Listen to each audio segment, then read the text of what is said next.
Hi, this is Kylie Coo. Welcome to my studio. So today I'm working on pulling together the signatures for my two Boho journals. So I'm going to start by taking the papers that I made in the last video on my jelly plate, etc. And I'm just going to trim off the white edges. The jelly plate is smaller than the standard size of paper, and so white edges were left all around. So I just want to take the majority of the white edge off, although I don't mind a little bit being left on. So here I'm just using my big guillotine cutter to take the edges off. I've found that other paper trimmers sometimes tear, if it's just copy paper, printer paper, it can just actually tear them, whereas the guillotine I find makes a neater cut. So I'm just going to go through that big batch of papers that I made. Obviously I won't show you me doing all of that, but I go through all of them. Now I have to say apologies for my voice. I've had a dreadful cold this past week, which is why this video has taken a wee bit longer to finish. I'd actually made it in two parts. So that's all the trimmings. Those will go into my scrap boxes. Some have some colour on them, so will be used in collage, etc. But all of those will be used at some point. So there's all the papers trimmed off. A couple of them were on cardstock, so I think that I probably want to keep those back to use as tags.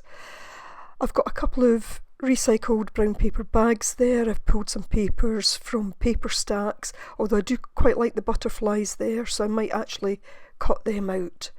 I've pulled some old book pages and dictionary pages. And I have a big stack of envelopes that I'm going to incorporate, as well as some maps, and of course the gorgeous papers from Peter's Handmade Papers. So I still have some work to do on the actual covers of the journals, but I'm leaving that until later. On the paper and card journal, I will want to put some sort of closure on it at some point, and I'm just looking there and thinking at how many signatures I might put into it. So probably for the soft cover journal just one signature, and for the other 3.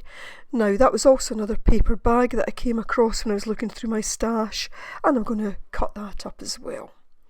So I'm just looking here roughly at the size that I want the signatures to be, so probably somewhere between 11 and 12 centimetres, which is about 4.5 inches.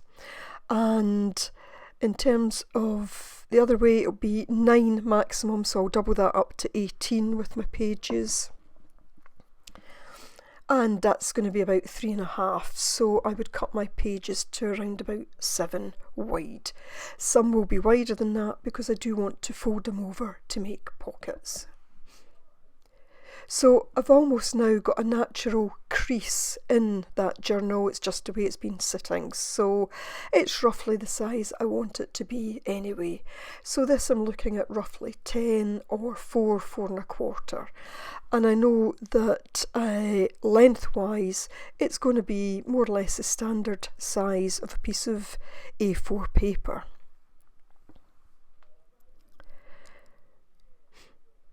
So I've just noted that down at the side so that when I'm coming to do the papers I can remember roughly what the sizes are. So clearing everything off there, and here's this bag, and I just decided the pattern to me reminds me of a kind of boho type pattern, or something that I would expect to see in boho. So I'm just going to use my rotary cutter, and I'm going to cut right through the bag. So it's quite thick because it does have a kind of gusset down each side, and it's obviously double thickness, so it takes me a few runs just to get right through it. And that bottom piece, I will use that for something else.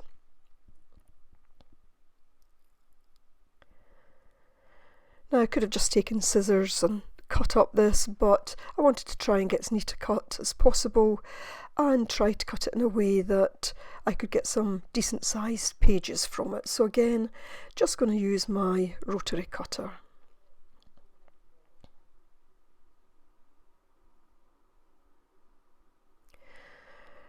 I need to remove the handle, and the first layer of paper comes up fairly easy. I take the handle out. I'm a bit concerned with this bit though, because I'm a wee bit wary that if I pull it too hard it will actually pull right through the paper itself and leave me with holes in it. So what I do is I remove as much of that as possible, but I do leave a little bit still on it, so it is a little bit rough. I figure though that when it comes to working in the journal I can cover that up, or I'll see how it goes, I might actually end up trying to disguise it beforehand. So I got quite a bit off of that one, but it was still a little bit rough. And to me that one looks like it's going to be ideal just to have some fold out pages. And I'll be able to get one large piece for my soft cover journal, and I'll cut this into two for the little paper cardboard journal. Didn't measure it, so they might not be exactly the same size, but close enough. So now looking at some of my recycled envelopes, some of them have already been opened up, so there's only one side to them. Again, just looking at my sizes here, but I actually decide in the end that I'm not going to measure too much at this stage. So long as I have a rough idea of the sizes that I need, I will do any fine tuning by way of cutting at a later point.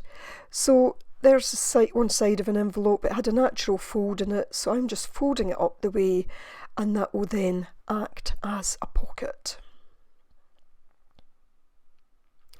So really today's process is simply about trying to pull together all the signatures that I want.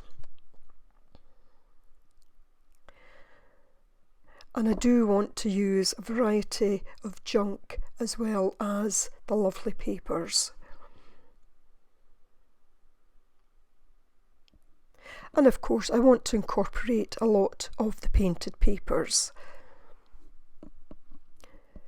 So here I am with one of the papers from Peter's Handmade Papers. I love this, it's a lovely rich colour, nice design, and I decide that if I cut this in two, these can be the first paper in two of the signatures for the little cardboard journal.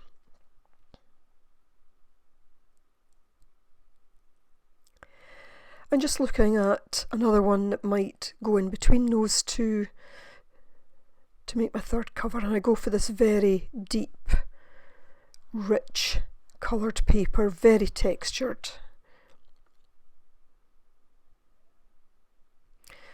I want each signature to have a nice kind of introductory paper.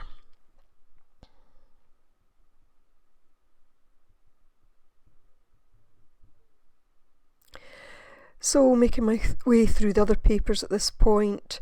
These I'd pulled out from a paper pack, but in the end I didn't use them. I might still use them at some point in the journal.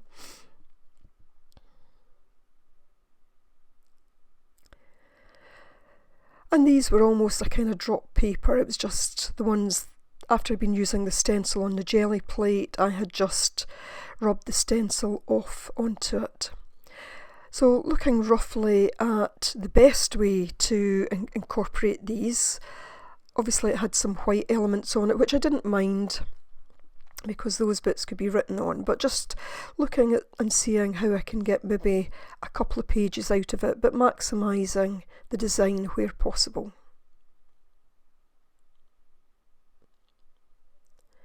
So I decide in this instance that I'll just take the top off that has most of the white on it, and then I'll be able to cut it in two and fold it, and that will give me pages for my small journal.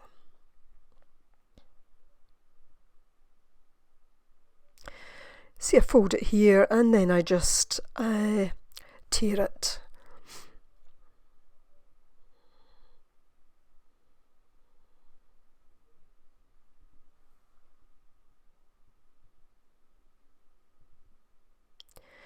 And I do the exact same with a few more of these papers.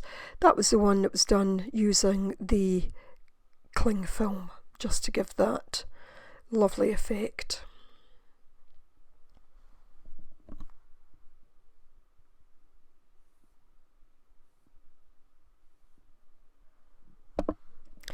I realise at the end of this I have way more papers than I actually need, but that's good because I'll be making more journals from them. So I just start here to work it out to see which goes where, and then I move on to my fabric cover journal.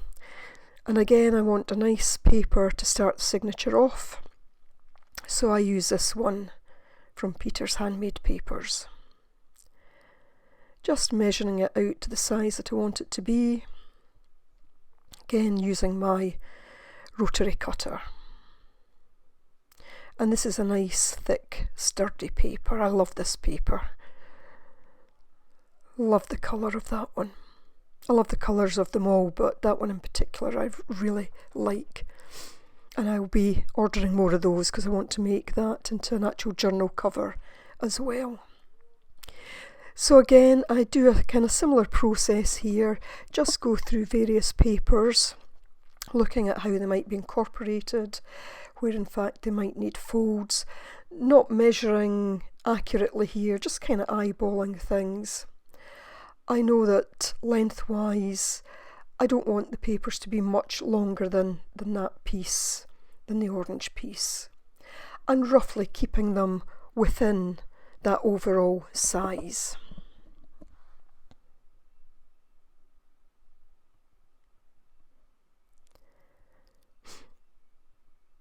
I do just trim this one off.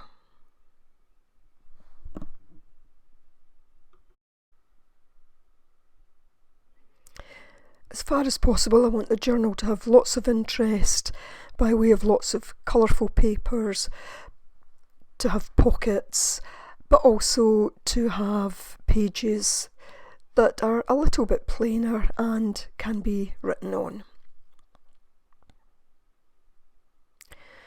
That was a jelly printed paper that was on a craft coloured paper, and I really like it. So I've now pulled my signatures together. For this journal I've got 3 signatures and each signature has 14 pages. You'll see I've incorporated some music pages, dictionary pages, book pages, maps, etc. So those 3 signatures are basically the same. I will have some trimming to do or some folding in to do, but I'll do that for next time. Really today was simply about getting all the signatures together. And for the fabric journal, I've incorporated some envelopes for pockets. That recycled paper bag, I might cut the other end of it so that I can make it into a pocket. Lots of fold outs here, more pockets. Again, maps, dictionary pages, music pages, book pages. And that one on the inside because I really like that. So a bit of tidying up of those to do as well. I may just cut down that. I need to decide the best way to do that.